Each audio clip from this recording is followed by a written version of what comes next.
चलो बच्चों, class start करते हैं। आज की इस क्लास में हम लोग prime number, coprime number and composite number के बारे में पढ़ेंगे। तो चलिए आइए देखते हैं प्राइम नंबर कहता क्या है।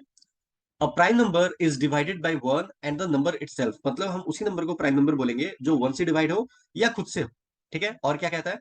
A prime number has two factor, मतलब उसके दो फैक्टर ही होंगे, उससे ज्यादा फैक्टर पॉसिबल नहीं है। एग्जाम्पल क्या हो सकता है? टू है, थ्री है, फाइव है, एंड सो ऑन। जिस एग्जाम्पल के तौर पे हमने टू को क्यों लिया है, तो टू का आप फैक्टर निकालो ना। एक वन हो सकता है और टू ही हो सकता है, और इसके फैक्टर भी नहीं हो सकते, मतलब दोनों पॉइंट सेटिस्फाई कर रहा है। पहला पॉइंट क्या कर रहा है? टू को अगर डिवाइड करेंगे तो वन से डिविजिबल हो जाएगा या खुद से होगा। और दूसरा पॉइंट क्या कह रहा था? Prime number has two factor. तो देखिए, दो ही फैक्टर निकल रहे हैं इसके।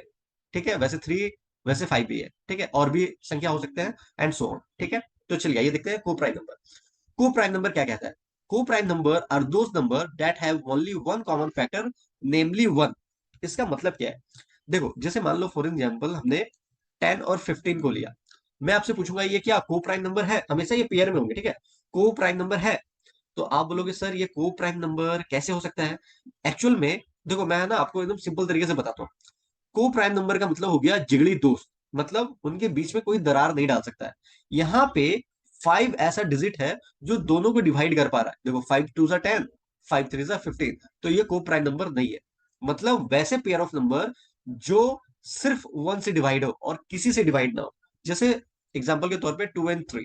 देखो, टू एंड थ्री को कोई डिवाइड नहीं कर सकता, कोई अलग नहीं कर सकता इन दोनों दोस्त को। है ना? कोई तीसरा दोस्त इन दोनों के बीच में इंटर नहीं कर सकता है। ऐसे समझो। एक और एग्जांपल देख सकते हैं पेयर का। जैसे हो गया आपका फाइव, सेवन। ठीक है। इसको भी को प्राइम नंबर बोलेंगे और इसको भी को प्राइम नंबर हम बोल सकते हैं। ठीक है ना? कोई भी नंबर ये दोनों को डिवाइड नहीं कर सकता है, सिर्फ वन को छोड़ करके। ठीक है। ये दोनों को भी देख लो, कोई भी नंबर ये दोनों को डिवाइड नहीं कर सकता है वन को छोड़ करके। ठीक है। अब आते हैं कंपोजिट नंबर पे। कंपोजिट नंबर क्या कहता है? A composite number is divided by all it's factor. मतलब जितना भी फैक्टर इसके निकलेंगे वो सबसे डिवाइड होगा। ठीक है। अब प्राइम नंबर और कंपोजिट नंबर में डिफरेंस क्या है? प्राइम नंबर में क्या बोला था? ये डिवाइड सिर्फ वन से होगा या अपने ही नंबर से होगा। बट यहाँ पे हम क्या कह रहे हैं? A composite number is divided by all it's factor. कैसे? फॉर एन एग्जाम्पल, जैसे हमने 12 ले लिया एक एग्जाम्पल के तौर पे। तो 12, इसका पहले फैक्टर निकालो, तो इसका क्या क्या फैक्टर हो सकता है? वन हो सकता है सर, टू हो सकता है, थ्री हो सकता है, फोर हो सकता है, सिक्स हो सकता है, एंड 12 भी हो सकता है। ठीक है। और ये जो है ये सभी से डिविजिबल होगा। Got it? पहला तो ये पॉइंट कह रहा था।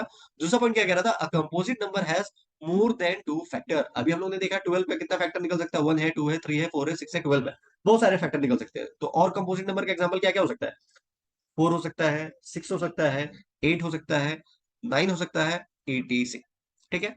एक नोट के तौर पे मैं आप लोगों को बताना चाहता हूं कि वन जो है, one is neither prime nor composite, याद रखिएगा। और मैं तो ऐसे ही याद रखता हूँ, वन तो भगवान है भाई। तभी तो वो को प्राइम में क्या हो रहा था कि वन ही एक ऐसा था जो दोनों का कॉमन फैक्टर था। बाकी और कोई भी नहीं डिजिट हो सकता है। जैसे यहाँ पे फाइव से दोनों डिविजिबल हो गए, जिसको हम लोग को प्राइम नंबर नहीं बोल रहे थे। आ गया समझ में? चलिए मिलते हैं नेक्स्ट क्लास में। Till then bye bye, take care.